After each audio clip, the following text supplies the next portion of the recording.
बवासीर होता क्यों है, बवासीर के कारण क्या है, बवासीर को कैसे ठीक करें, बवासीर को कैसे पहचानें, कौन से ब्लड टेस्ट कराएं, किस डॉक्टर से मिलें, कई सारे ऐसे सवाल, क्या खाएं क्या नहीं खाएं, बहुत सारे ऐसे सवाल जो जो हीमोरॉइड यानी बवासीर से संबंधित हैं और आप पूछना चाहते हैं, आज की इस वीडियो में हम डिटेल में डिस्कशन करेंगे। तो हीमोरॉइड्स यानी बवासीर होता क्या है।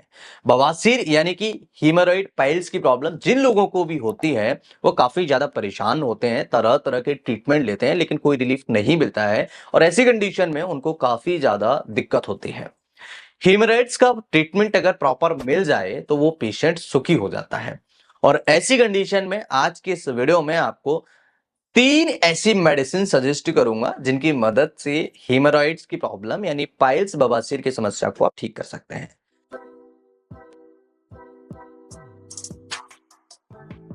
सबसे पहला कारण होता है कॉन्स्टिपेशन। अगर किसी को कॉन्स्टिपेशन लंबे समय से है और कॉन्स्टिपेशन का ट्रीटमेंट करा रहे हैं लेकिन ठीक नहीं हो रहा है, कॉन्स्टिपेशन की दवाइयां खाते खाते परेशान हो जाता है पेशेंट और पेशेंट मोशन करते समय स्ट्रेनिंग करता है यानी ताकत लगाता है।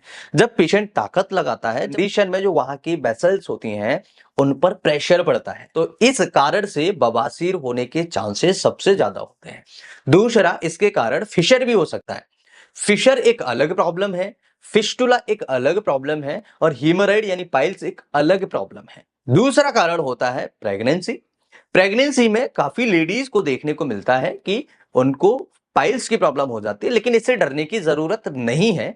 ये कुछ समय के बाद अपने आप ठीक भी हो जाता है। कई महिलाओं में, माता बहनों में ठीक नहीं होता, लेकिन कई कई में ये ज्यादातर केसेस में ये ठीक हो जाता है। इसका तीसरा कारण होता है आपका प्रॉपर खान पान नहीं होना। अगर आप मैदे वाली चीजें ज्यादा खाते हैं, अगर आप बाहर की चीजें ज्यादा खाते हैं, अगर आप घर पर ही ज्यादा उल्टी सीधी तली भुनी चीजें ज्यादा खाते हैं, इसका इंपैक्ट आपकी इंटेस्टाइन पे पड़ता है। और ये इंटेस्टाइन पर जब पड़ता है तो इंटेस्टाइन आपका प्रॉपर तरीके से काम नहीं करता। जब इंटेस्टाइन प्रॉपर तरीके से काम नहीं करता है तो आपको कॉन्स्टिपेशन होना स्टार्ट हो जाता है। तो ये हुआ तीसरा कारण। इसके अलावा चौथा कारण ये होता है कि आप प्रॉपर मात्रा में पानी नहीं पीते। अगर आप प्रॉपर मात्रा में पानी नहीं पिएंगे तो आपको कॉन्स्टिपेशन की प्रॉब्लम डेवलप हो जाती है। और ये कॉन्स्टिपेशन होगा तो पेशेंट स्ट्रेनिंग करता है, स्ट्रेनिंग करेगा पेशेंट तो उसको ये प्रॉब्लम यानी हीमोरॉइड की प्रॉब्लम होना स्टार्ट हो जाती है। ये कुछ 4 कारण हैं जिनकी वजह से पाइल्स की प्रॉब्लम या हीमोरॉइड्स की प्रॉब्लम हो सकती है।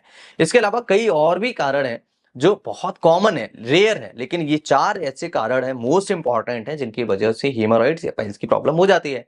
कैसे पहचानें और ये कितने तरह का होता है। पाइल्स 2 तरह का होता है, एक होता है इंटरनल और एक होता है एक्सटर्नल।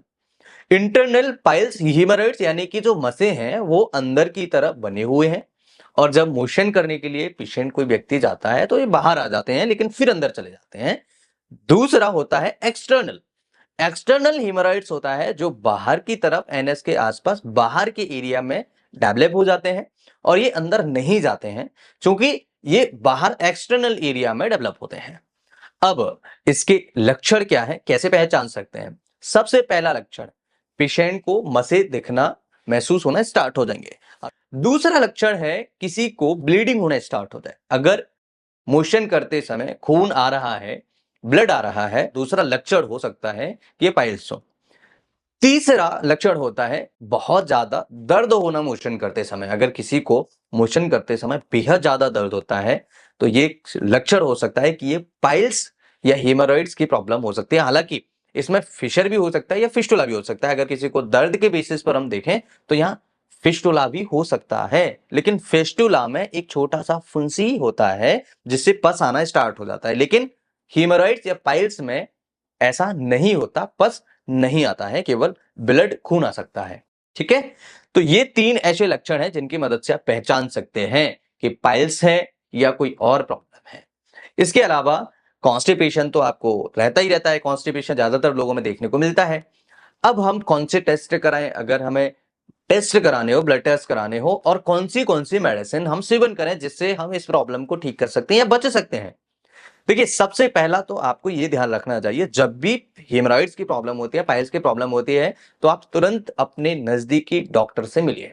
नजदीकी डॉक्टर से या तो आप गैस्ट्रोएंटरोलॉजिस्ट से मिलिए या फिर आप प्रोक्टोलॉजिस्ट से मिलिए जो एनएस का एरिया देखते हैं वहां जांच करते हैं, उन डॉक्टर से मिलिए और अपना स्कैनिंग कराइए, अपने जांचें करवाइए, एंडोस्कोपी कराइए। कई तरह तरह की इसको जांचें होती हैं जो आप करा सकते हैं। अब बात करते हैं कि आप इसे कैसे ठीक कर सकते हैं और कौन सी चीजें खाना चाहिए, कौन सी चीजें नहीं खाना चाहिए। इसके अंदर सबसे पहली यूजफुल मेडिसिन होती है हेमामेलिस। हेमामेलिस क्यू पोटेंसी में आपको लेनी है, क्यू पावर में आपको लेनी है, और क्यू मेडिसिन आपको 15 से 20 बूंद मरीज को सुबह और शाम को आधे कप गुनगुने पानी में देना चाहिए। जिस भी व्यक्ति को ये प्रॉब्लम है उस व्यक्ति को 15 से 20 बूंद दिन में 2 बार देना है। दूसरी मेडिसिन इसके अंदर उपयोगी होता है एस्कुलस। एस्कुलस क्यू आपको पोटेंशियल में लेनी है। एस्कुलस की भी 15 से 20 बूंदें दिन में 2 बार सुबह और शाम को मरीज को देना है। जिनको भी खून आ रहा है, हीमोरॉइड्स है, जिनको भी दर्द होता है, जिनको भी पाइल्स की वजह से उनको बहुत ज्यादा मोशन करते समय दर्द हो रहा है, मस्से ज्यादा हो रहे हैं, या उनको मोशन करते समय ब्लीडिंग होती है, उन दोनों मेडिसिन की मदद से ऐसे पेशेंट्स को काफी जल्दी राहत मिलती है, बेहद ज्यादा फायदेमंद है। इसके अलावा तीसरी मेडिसिन है R13। R13 बेहद इफेक्टिव मेडिसिन है। R13 से आप पाइल्स की प्रॉब्लम को बहुत इजीली, आसानी से ठीक कर सकते हैं। पाइल्स की प्रॉब्लम में R30 मेडिसिन काफी ज्यादा फायदेमंद है। 15 से 25 बूंदें दिन में 2 बार सुबह और शाम को मरीज को देना स्टार्ट करिए। आप देखेंगे मरीज को आराम मिलना स्टार्ट हो जाएगा और बहुत जल्दी पाइल्स की प्रॉब्लम से छुटकारा मिलना स्टार्ट हो जाएगा। तीसरा मेडिसिन है पाइलेक्स। पाइलेक्स बेहद स्पेशल मेडिसिन है जो आरईपीएल कंपनी का आता है। ये मेडिसिन 10 से 15 बूंद दिन में 2 बार सुबह और शाम को मरीज को आधे कप पानी में देना चाहिए। ये मेडिसिन काफी इफेक्टिव है, बहुत इजीली, बहुत आसानी से इस प्रॉब्लम को ठीक कर सकते हैं। अगर इस तरह की प्रॉब्लम आपको होती है तो क्या नहीं खाना चाहिए? ऐसी चीजें जिनसे पेट खराब होता है, जैसे बैंगन है, अरवी है, यानी कि जिनसे कॉन्स्टिपेशन होता है, केला है, चावल है, ऐसी चीजें जिनसे कॉन्स्टिपेशन हो जाता है, जिनसे कब्ज हो जाता है, पेट खराब हो जाता है, ऐसी चीजें आपको नहीं खाना चाहिए। दूसरा, बाहर की चीजें आपको नहीं खाना चाहिए। जैसे आपने कई बार देखा होगा, ज्यादा तली भुनी चीजें, मैदे वाली चीजें, ऑयली ज्यादा चीजें नहीं खाना है। ये चीजों का आप परहेज करिए और आप देखेंगे धीरे धीरे प्रॉब्लम आपकी ठीक होना स्टार्ट हो जाएगी। दूसरा, आपके लिए एक बोनस पॉइंट ये है कि बवासीर की मेडिसिन हमारे यहाँ फ्री दी जाती है, कोई चार्जेस नहीं लिया जाता है, और फिस्टुला का हमारे यहाँ सफल ट्रीटमेंट किया जाता है। अगर आपको किसी को भी फिस्टुला, हेमोरॉइड्स की, पाइल्स की प्रॉब्लम है तो क्लिनिक पर विजिट करिए। पाइल्स का ट्रीटमेंट पूरी तरीके से फ्री किया जाता है। फिस्टुला का ट्रीटमेंट हम फ्री नहीं करते हैं, ये आप ध्यान रखिए।